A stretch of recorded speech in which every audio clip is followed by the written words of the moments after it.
Good morning. Hope you all had a pleasant evening, because I sure did not. During the middle of the night, we got a rainstorm. By the look of it here, the water's edge has risen about 3.5 feet. I woke to the middle of the night to severe thunder and lightning and crack rock-sized hail. I had to move because the water's edge was rising fast. When I originally had put my head down to slumber, I was right about here. But at about 2 a.m., I had to move back over here. And if it would have rained about another hour or so, this all would have been closed behind me, and I probably would have drowned. For some reason, today feels like it's going to be a great day, and I'm going to make it one. The wilderness does not make you. You make the wilderness. It is up to you to decide if you want to survive or not. If you're going to take the proper initiative, grow some balls, don't shave them, and let's get going. Sam Grills, over and out. Now that I've made my way to the river's edge, my goal is to get downstream, because where downstream it's going to open to a larger body of water, and that is my best bet of finding the Algonquin tribes that settle across these native lands. I'm going to go down to the bank of the river and try and find, right here, a good measuring stick. Now what you're looking for is something that is straight with no limbs to test the depth of the water.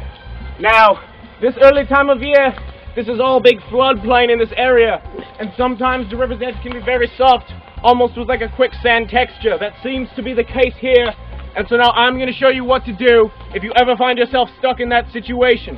Here goes nothing!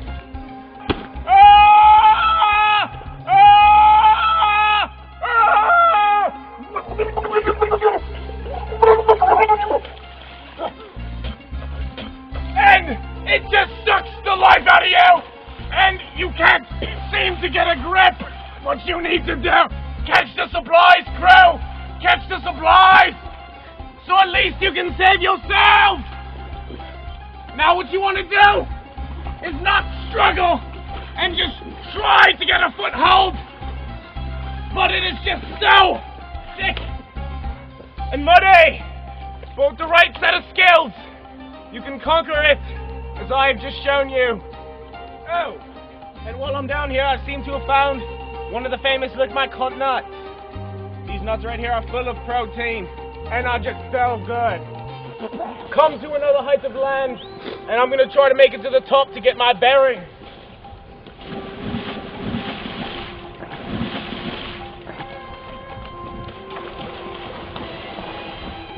It smells like shit!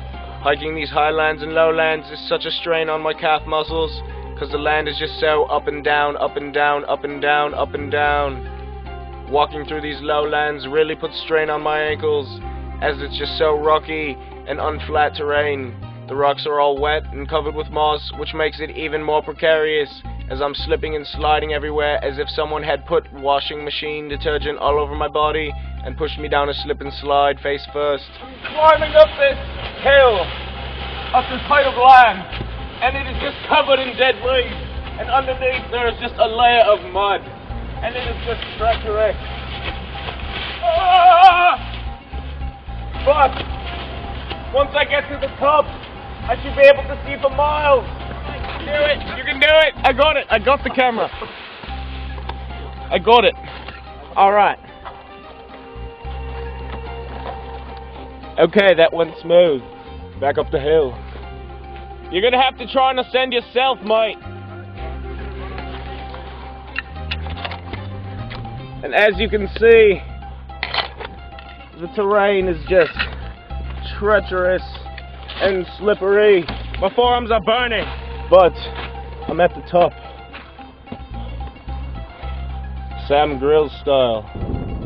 Now, if I were to have let go of one of those vines or slipped on accident, come get so you can see the height of the drop. Woo! Splat. No more Sam Grills for you.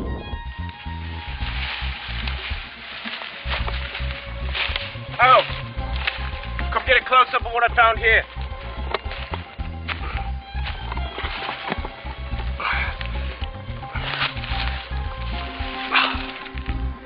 Australian throwing knife.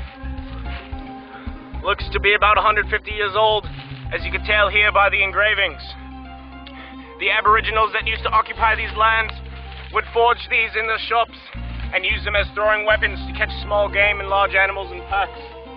I can definitely use this. I'm gonna put it in my satchel and let's move along.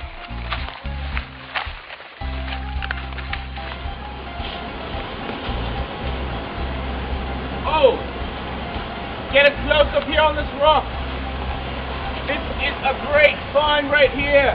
Do you have any idea what this is? This is Northern Canadian caribou moss. This is the best natural toilet paper in the world. In Canada they call it bumwood. I need to hold on to this. At least now I can enjoy taking a shit. They say getting sucked into quicksand is compared to getting a lap dance from 3 morbidly obese strippers. Now swamps like this are just teeming with life. There's a little dildosaurus here, and a fat pterosaur right here, as you can see. And I would eat either one because I am very protein starved, but they are both very poisonous. Could make my testicles rot and fall off within days. Let's move on.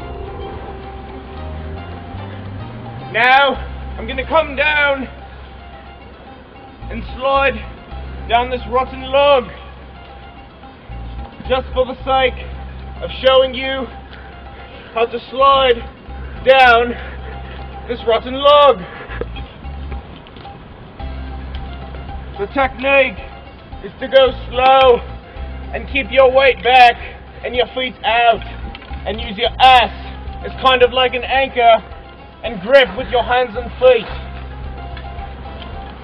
Hundreds of people flock to the plains of northern Texas like this every year for tourism and camping.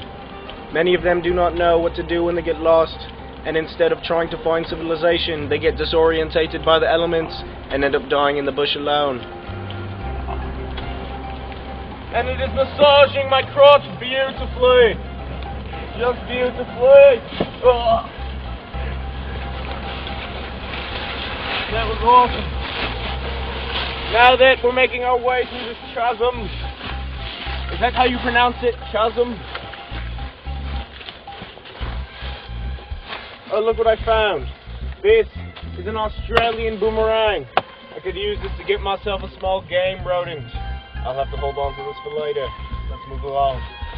Anyways, now that we're on this chasm, we need to be aware of flash flooding. This dried up riverbed could be filled from just 4 inches of rain in under an hour, and we'll be swept to a swampy death. Now that I have gotten to the top of the ridge, I'm trying to find my way down to get back to the river, and it seems I've come across this cliff that covers just the entire face. It's very dangerous, and I'm very scared. Here goes nothing. In case I do not survive, at least the crew can save themselves. Catch the supplies. There's a very good rope system here that is almost like a natural ladder that I can shove my sausage fingers in between and get a good grip to make my way down. That was a close one. And that's how to climb down. Wait. Woo! Goddamn prickle bushes! When you travel in the wild area, whether on foot or propelled by motor, be prepared with these essentials for survival: food, water, and protection from the elements. What a relief that was. Carry a kit that includes waterproof matches, emergency rations, a signal mirror, a whistle, a pocketbook or boot knife, first aid supplies, flashlight, water purification tablets, compass, a survival information pamphlet, and a personal preference of mine is KY Warm Sensations Massaging Oil. Kimber! This is very, very treacherous. Do not, under any circumstances, try that at home. My years of experience climbing with the British Special Forces has enabled me to avoid disaster. Even with experience, you can do something right 100 times, but it can only go wrong once. Let's move along. As I make my way deep into the forest, I'm gonna be looking for food. The lack of protein is killing me. A wild deer!